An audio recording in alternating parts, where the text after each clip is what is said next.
Mark chapter 2.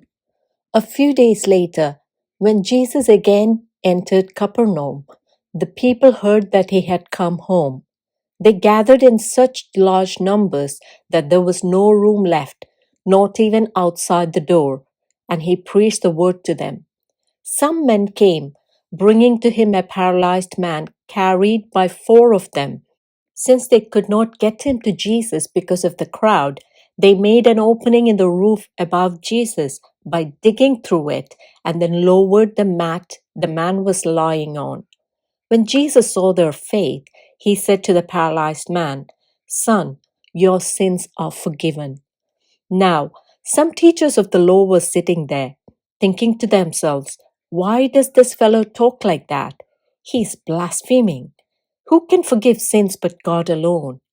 Immediately, Jesus knew in his spirit that this was what they were thinking in their hearts, and he said to them, "Why are you thinking these things?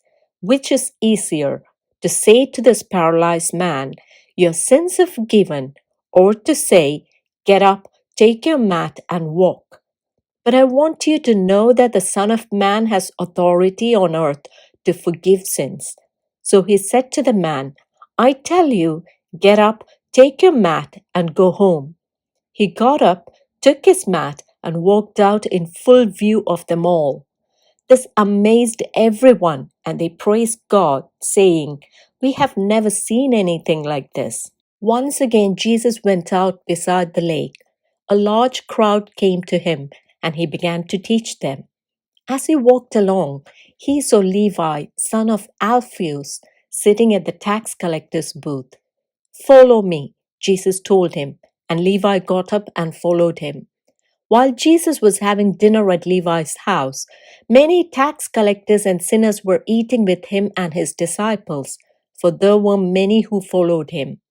When the teachers of the law, who were Pharisees, saw him eating with the sinners and tax collectors, they asked his disciples, "Why does he eat with tax collectors and sinners?" On hearing this, Jesus said to them, "It is not the healthy who need a doctor, but the sick. I have not come to call the righteous, but sinners." Now John's disciples and the Pharisees were fasting. Some people came and asked Jesus, "How is it that John's disciples and the disciples of the Pharisees are fasting, but yours are not?" Jesus answered, "How can the guests of the bridegroom fast while he is with them? They cannot, so long as they have him with them. But the time will come when the bridegroom will be taken from them, and on that day they will fast. No one sews a patch of unshrunk cloth on an old garment, otherwise the new piece will pull away from the old, making the tear worse.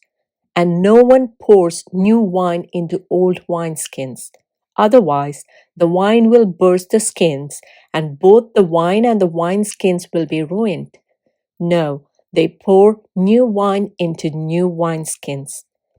One Sabbath, Jesus was going through the grain fields, and as his disciples walked along, they began to pick some heads of grain.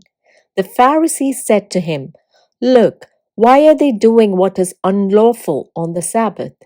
He answered, "Have you never read what David did when he and his companions were hungry and in need? In the days of Abiathar the high priest, he entered the house of God and ate the consecrated bread, which is lawfully only for priests to eat. And he also gave some to his companions. Then he said to them, 'The Sabbath was made for man, not man for the Sabbath. So the Son of Man is Lord even of the Sabbath.'"